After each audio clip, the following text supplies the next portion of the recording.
Boa noite, eu estou aqui com você numa noite muito agradável aqui na linda Curitiba e eu venho falar mais uma vez com você acerca da Palavra de Deus. Essa palavra transformadora. E existe um texto onde muitas vezes, muitos pregadores, inclusive eu, já usei para fazer casamento, mas hoje eu quero passar ele de um pouquinho diferente para o teu coração. Então não perca.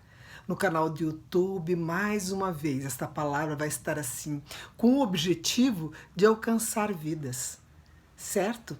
Porque a graça do Senhor foi derramada na vida de todos nós. Então nós devemos aproveitar e não perdermos tempo com outras coisas. E eu venho falar com você aqui para que você possa receber do Senhor algo novo para a tua vida. Me acompanhe. É o objetivo que eu tenho com você essa noite. Então, o texto que eu vou ler com você, você já deve estar assim, até cansado de ouvir, principalmente se você é um leitor da Palavra de Deus, mas eu quero ler para você de uma maneira diferente da qual nós estamos acostumados a ouvir. Diz aqui a Palavra de Deus em João capítulo 2. As bodas em Caná, a água feita em vinho. E ao terceiro dia fizeram umas bodas em Caná da Galileia. E estava ali a mãe de Jesus, Maria.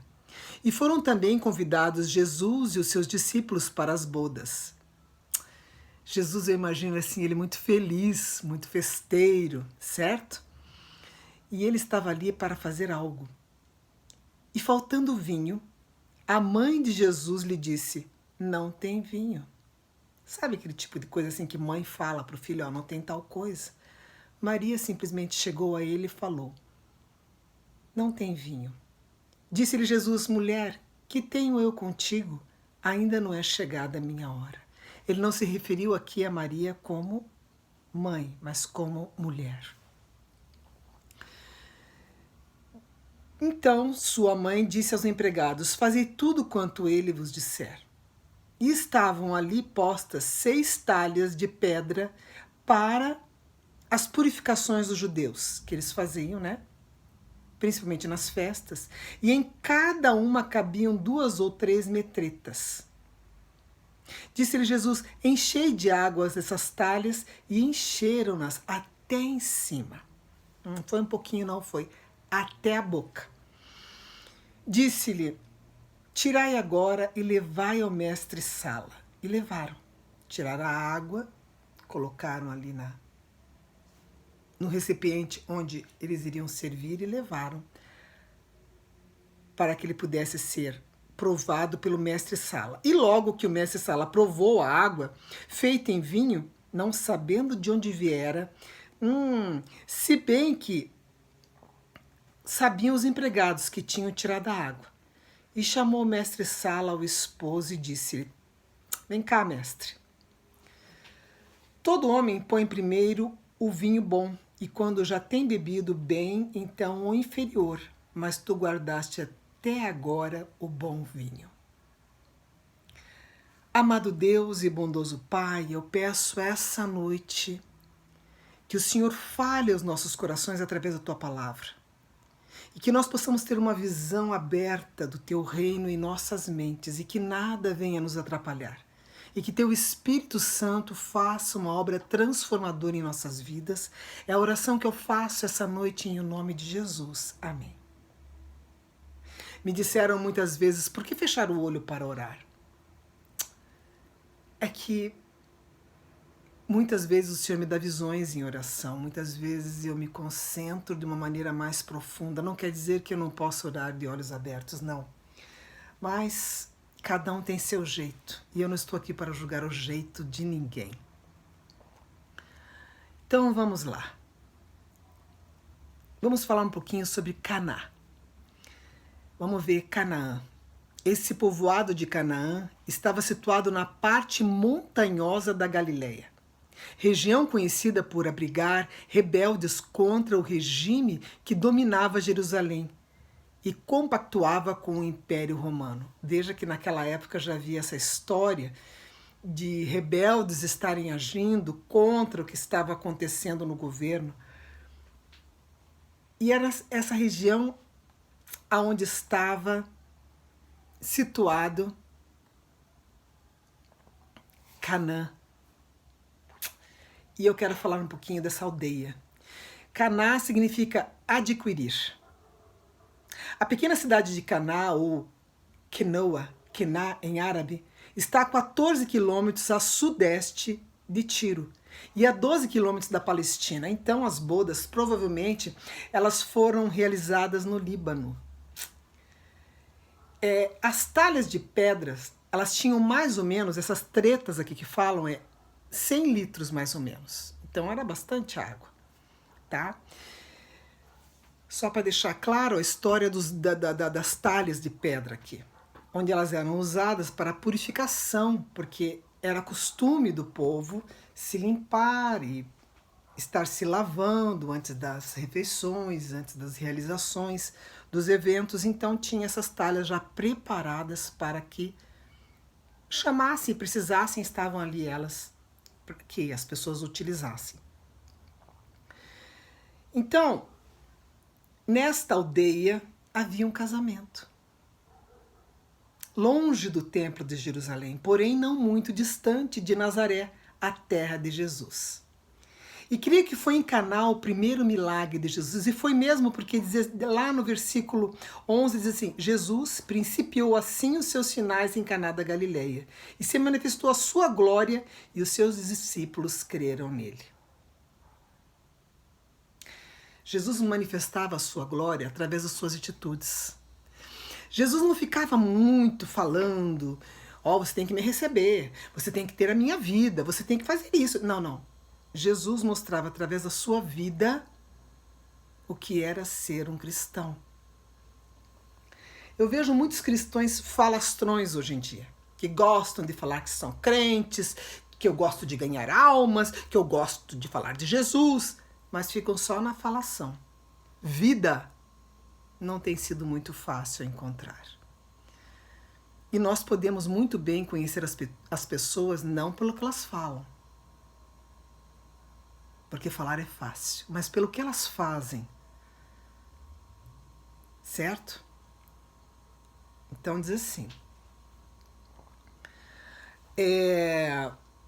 Aqui foi apresentado a nova aliança. Jesus queria mostrar a nova aliança que ele seria feito na sua pessoa, não anulando a velha aliança, mas a nova aliança estava na pessoa dele. Como diz a palavra do Senhor, que o Senhor fez convergir em Cristo todas as coisas. Então nós precisamos depender desse Senhor, de Jesus Cristo de Nazaré. É nele que há uma substituição de alianças. E fica a nova aliança, que é a aliança feita com ele. Aqui acontece a prática libertadora e transformadora de Jesus de Nazaré. Ele vem mostrar na prática o que é acontecer um milagre. Os sacerdotes da época estavam a serviço do Império Romano, do Império de Roma. E eles estavam nesta festa. Vocês imaginem todo mundo ali e Jesus fazendo o que ele foi chamado por Deus para fazer. O barril velho e a novidade de Jesus, o vinho novo. Então, havia o barril velho que Jesus ia usar para transformar aquela água num vinho novo. Nós usamos esse texto em casamento porque ele mostra a alegria que é uma festa, os problemas que podem acontecer nessa festa, mostrando as dificuldades dentro de um casamento, porém a vitória, quando as vidas são transformadas. Eu vejo assim, sabe por que muitas vezes as separações acontecem? Porque não há transformação na vida das pessoas. Mas você não sabe o que ele me fez. A senhora não sabe. Não, pastorinha, a senhora não sabe o que ela tem feito. Mas e o que você tem feito? Como tem sido a tua vida transformada por Deus diante das pessoas, principalmente nos da sua casa? Porque, ó, é muito fácil a gente ser cristão fora de casa. Agora, dentro de casa é um problema. É um problema muito sério. Aliás, cristão, ele gosta de jogar pedra, sabe? Nós gostamos de jogar pedra no outro ao invés de orarmos pelo outro. Eu acho assim que está na hora de nós observarmos mais o que o Senhor Jesus fala em sua palavra a respeito de relacionamento. Então, apesar da narrativa de um casamento entre um homem e mulher, muitas vezes nos mostrando uma aliança de amor e a misericórdia, eu venho falar nessa noite do nosso relacionamento com as pessoas. A falta de vinho aqui nesse casamento, porque esse casamento, gente, um casamento não podia faltar vinho, porque vinho significava aliança. E eles davam sempre o melhor vinho primeiro. Porque o ruim ficava já quando eles estavam bêbados. E aqui aconteceu o contrário. Então, o próprio comentário aqui, logo que o mestre Sala provou a água feita em vinho, não sabendo de onde vieram, disse: todo homem põe primeiro o vinho bom, e quando já estão bem altos, eles botam o inferior. Mas tu guardaste até agora o bom vinho. Há uma diferença, há uma troca de fatores aqui nesse casamento, nessas bodas de Caná. Então, eu vim trazer para vocês aqui que uma vida sem este vinho novo, uma vida vazia, ela vem assim, ó. Você passa a ser o quê? Eu podia estar aqui sendo uma influência digital, porque é moda. Então você aparece com a sua roupinha, você aparece com os seus looks, você vai explicando como que as pessoas devem viver, num padrão X, e isso faz muito sucesso. Quanto mais besteira nós colocamos na internet, mais sucesso ela faz. Estava até escutando agora uma piadinha aqui de um irmão falando. Quanto mais besteira, mais chama atenção. As coisas sérias não chamam atenção. Eu não tenho muitos assinantes nesse canal, porque eu não vim aqui falar besteira. Então não chama atenção. E a vida vazia produz isso. Eu fico procurando o que não é bom. Sabe? Eu fico fazendo campanha contra filmes que os ímpios fazem, enquanto eu tenho que estar fazendo outras coisas. Eu não sei se eu estou conseguindo fazer que você venha me entender essa noite, de uma vez por todas, que a vida com o Senhor Jesus, ela vai muito além do que nós temos vivido. Eu mesma. Não é porque eu tenho um título que eu sou melhor que ninguém. Diante de Deus não existe essa história de título. Isso é dado aqui para nós termos autoridade sobre as pessoas em Cristo, para abençoar. Não que se eu não tenho esse título eu não possa abençoar, não é isso. Porém, Deus deixa em sua palavra, em 1 Coríntios fala muito sobre isso também, sobre os dons que o Senhor reparte sobre a sua igreja. Mas Ele não faz uma pessoa melhor que outra por causa disso. E Ele usa quem quer, a hora que Ele quer. Ele usou até um burro, não vamos esquecer esse detalhe. Ele usou um burro, porque o profeta estava lá, querendo fazer o que não era para fazer. Ele usa quem Ele quer, a hora que Ele quer e como Ele quer, porque Ele é Deus. E a falta de uma vida com Deus, uma vida, ela vem assim, ela vem cheia de prestígios, luta pelo seu trabalho, eu luto muito pelo meu ministério, pela minha igreja, então eu sou uma pessoa bem esforçada. Não, veja bem, isso não significa para mim que você seja uma pessoa de Deus, tá? Alguns usam drogas como para poder suprir esse vazio que está na sua alma, outros usam bebidas, enfim, eu tenho que preencher a minha vida, ou então dar um fim na minha vida por ela ser tão vazia. Enquanto o Senhor fala em sua palavra, enchei-vos do Espírito. O vinho significa Jesus ressuscitando na vida das pessoas. A partir do momento que a pessoa bebe esse vinho aqui novo, significava, olha, eu estou chegando aqui. A nova aliança está chegando. Oh, aleluia. A nova aliança está chegando nessa festa. A nova aliança está chegando, tipificando esse vinho, que tipifica o meu sangue, que Tipifica a cruz do Calvário, o qual eu levei você a morrer comigo para na ressurreição você receber da minha vida e viver com essa minha vida. Mas não.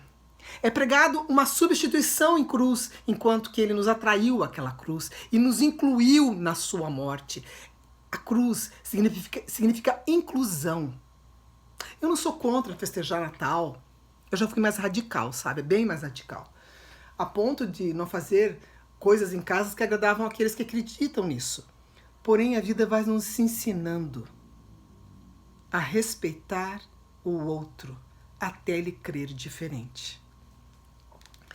E aqui diz assim, que as talhas elas eram usadas para purificação, sendo que no mesmo capítulo, lá no versículo 13, Jesus vem purificar o templo e ele chega e vai olhar os cambistas vendendo coisa, aquela coisa arada, e ele vai destruindo tudo aquilo que não é para ser feito num templo. Então, a purificação já começa ali na festa de Caná, para depois ele vir ao templo, purificando o templo. Esse templo não responde aos desejos de Deus. Esse que ele vai entrar e purificar. E esse templo aqui, ó, o templo do Espírito, ele não responde aos desejos de Deus se não for cheio do Espírito de Deus. Uma coisa vai puxando a outra aqui. Nada está sem estar entrelaçado assim, ó, nas Escrituras Sagradas. É que não tem mais mãozinhas para estar colocando, mas a palavra de Deus ela é assim, ó, ela se encaixa perfeitamente. Ela se encaixa. Ela fica perfeita, como se fosse uma luva descendo nas mãos. A palavra de Deus, quando ela vem, é como uma roupa que você compra. Eu comprei um vestido esses dias e o vestido estava apertado na cintura, ele já era o G, mas eu queria muito aquele vestido, então eu levei para que a Laurinha fizesse umas costuras laterais e ele pudesse se assentar melhor na minha cintura e eu pudesse respirar com o vestido. Quer dizer, respirar eu respirava, mas eu não podia comer. Essa roupa apertada, justa, eu tipifico ela não sendo uma roupa, uma roupagem de Deus. Tá dando para entender? Porque quando nós colocamos uma roupa que se adapta ao nosso corpo e ela fica confortável, é como se eu estivesse vestindo a palavra de Deus em minha vida. Jesus, ele é adaptável perfeitamente à minha vida. Ele não fica apertado, ele não fica incomodando, ele não perturba, ele não tira a minha paz, porque ele é a paz. As talhas de pedras vazias sem água, eram cheias do vazio das almas das pessoas. Significava isso. Uma talha vazia sem água. Ela tipifica, tá procurando ver se tem uma talha por aqui, porque tem uma talha grande lá na minha sala. Mas até podia ter trazido ela para cá, mas ela é tão grande que não ia dar aqui no vídeo. Porque ela vazia, aqui ela significa o vazio da alma do ser humano. Uma pessoa vazia, ela tem dificuldade de se relacionar com as pessoas. Ela impõe a sua vontade, ela não respeita o outro. Uma pessoa vazia de Deus é complicado você conviver. Por isso que não tem, hoje percebi, quando eu saí, que não tem como você viver luz e trevas. Parece que você fala uma coisa, a pessoa entende outra. Não combina, é bíblico isso, né? Nós temos que aprender a viver. Mas a palavra de Deus, lá em Ezequiel 36, 26, diz assim, ó, e vos darei um coração novo.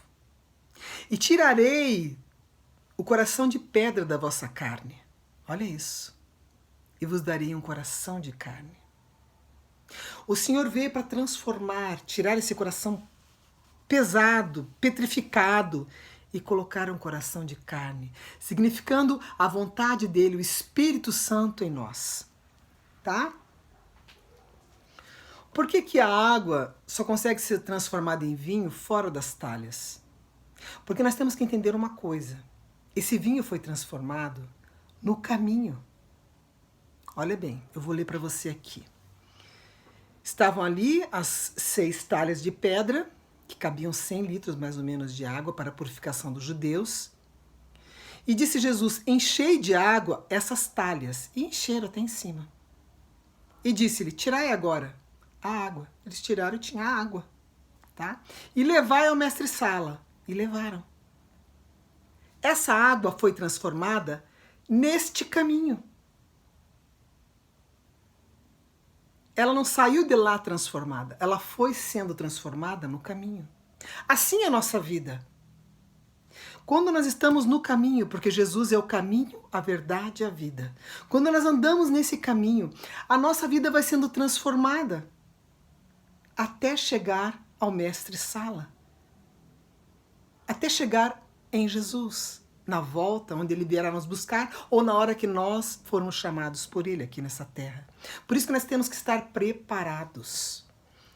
Então, essa transformação, ela vem com o nosso caminhar com o Deus das promessas, através do Espírito Santo que foi nos dado por Jesus Cristo. É muito lindo tudo isso, tá? Jesus só consegue agir em um coração de carne e não num coração de pedra. Como que Ele vai agir num coração de pedra? É impossível, mas num coração de carne, um coração dobrado diante da presença do Senhor, é muito fácil dele agir. Maria quis induzir algo que ela não poderia fazer. Ela não poderia fazer nada. Maria para mim é uma mulher top na Bíblia, porque ela se curva diante ali do filho, porque quando ela fala assim, ó, fazer tudo o que ele mandar, ela estava se referindo já ao Senhor, não ao filho. Porque antes ele fala assim, ó, ela fala, faltando vinho, a mãe de Jesus lhe disse, não tem vinho. Disse-lhe Jesus, mulher, que tenho eu contigo? Ainda não é chegada a minha hora. Ela não foi discutir, pá, como assim? Não fala assim comigo, filho? Não, ela só falou assim, ó, fazer tudo o que ele mandar. Porque no coração dela, ela sabia que ele era o Senhor. Ela sabia. E ela não podia fazer nada. Maria não pode fazer nada, milagre nenhum.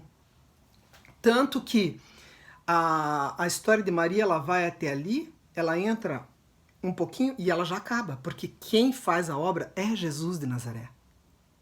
É Ele que vai à cruz, não é ela. E quem intercede por nós é o Espírito Santo. Então há uma confusão muito grande das pessoas acharem que aqueles que leem um pouco mais a Bíblia começam a desfazer de Maria. Não, muito pelo contrário.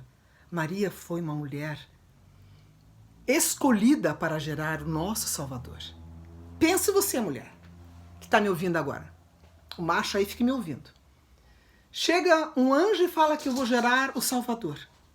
Cara, tem que ter uma vida muito boa com Deus para acontecer isso. Porque Deus não ia pegar o seu filho e colocar no ventre de qualquer pessoa. Não. Ele colocou no ventre de Maria, da bem-aventurada. Ah, gente, que bênção! Só que ela não pode fazer nada. E ela não pôde fazer nada aqui também. Só Jesus. Ele é o único Senhor. Ele é o único capaz de fazer alguma coisa em nossas vidas. O milagre veio para que o mestre-sala pudesse entender, que eu não sei se ele entendeu, que ali estava chegando uma nova aliança, uma nova era, um novo caminho, que é Jesus de Nazaré. A água tipifica a palavra de Deus. A palavra de Deus, que quando ela é transformada, a água em vinho, o vinho tipifica o sangue de Jesus. A água e a palavra, elas se entrelaçam. Não fica nada de fora. Fica tudo juntinho, ó. E esta palavra é a qual eu estou lendo para você, que ela é apta para discernir a intenção do nosso coração. Ela é a única que pode nos mudar. Mais nada. Mais nada, mais nada, mais nada. Só no caminho com Jesus acontecerá a transformação da nossa vida. Mateus 2, 21, 22 diz assim, ó, ninguém põe vinho novo em vestes velhas. Ninguém faz isso. Porque o remendo novo tira a parte da velha e rasga e fica maior. Ninguém põe vinho novo em barris velhos, que eles vão estourar. Do contrário, o vinho romperá os barris e se perderá todo o vinho. como os barris. Põe-se vinho novo em barris novos. O Espírito Santo novo, o novo nascimento é necessário acontecer para que o Espírito Santo venha habitar em mim. É impossível que seja o contrário. Feito o milagre, no versículo 11, Jesus vem manifestando sua glória aos discípulos e os discípulos creem nele, através da sua atitude, através do que ele tinha feito. Da mesma forma, quando Jesus transforma uma vida, as pessoas só irão acreditar quando verem a transformação na vida dela. Não adianta eu falar se eu não tiver vida. Nossas atitudes falam mais alto que as nossas palavras. Vidas transformadas nunca mais poderão ser as mesmas. Eu nunca mais posso ser a mesma pessoa. Eu posso ter os meus problemas, os meus erros, e eu pedir perdão a Deus, mas eu nunca mais vou poder ser igual. Não tem como eu voltar atrás do que eu recebi. Olha bem, porque é impossível, diz a palavra de Hebreus 6,4, que os que já foram uma vez iluminados e provaram o dom celestial, e provaram o novo vinho, provaram a nova aliança através de Jesus, e se fizeram participantes do Espírito Santo, e provaram a boa palavra de Deus e as virtudes do século futuro, recaíram, sejam outra vez renovados para arrependimento, pois assim, quanto a eles de novo, crucificaram o Filho de Deus e o expõem ao vitupério. Sabe o que quer dizer vitupério? É acusação grave ou infame, ultraje, agravo, ofensa, injúria. É isso que é vitupério. Então, eu acho assim, impossível. Não, porque o cara era crente, daí agora não é mais, ele era cristão, agora... Não, é impossível. Ele não provou isso aqui. A palavra de Deus está dizendo, é impossível. Lê lá com calma Hebreus 6,4. Se alguém está em Cristo, em 1 Coríntios 5,17 diz, ela é uma nova criatura. As coisas velhas se passaram, eis que tudo se fez novo. Você sabe por que Deus não quer que a gente ande com pessoas que não tenham vida com Ele? Porque daqui a pouco nós estamos imitando essas pessoas. Porque nós somos fáceis imitadores. Por isso que nós temos que nos abastecer da palavra diariamente, para não cometermos erros como as pessoas que estão vivendo ao nosso redor, porque a gente não vive numa redoma de vidro. A gente não vive fechadinho assim num quarto. Por isso que o culto é bom, mas o culto continua. Aliás, começa mesmo na segunda. Que o primeiro dia da semana é domingo. Aí na segunda, vem eu viver aquilo tudo que eu estive falando lá no culto. Que eu estive adorando a Deus com as mãozinhas em pé. Essa é a palavra que eu tenho para você essa noite. Transformação de vida através da nova aliança, que é Jesus de Nazaré. Eu vou orar por você, amém? Bondoso Deus e amado Pai, que essa pessoa que ouviu esta palavra agora, que ela possa ter uma transformação de vida muito mais profunda do que a que ela tem tido. E que vidas sejam salvas só de olhar para ela, Pai, pelas atitudes que ela tem tido. Eu oro para que teu nome seja glorificado na vida deste ouvinte e na minha vida e da minha família também. Abençoa. É a oração que eu faço em nome de Jesus. Amém. Obrigado porque você esteve até agora assistindo e ouvindo a palavra de Deus. Deus seja contigo, amado e amada do Senhor. Amém? Atenção, aquele momento, beijo, peixe, peixe, peixe, peixe, peixe. Tchau.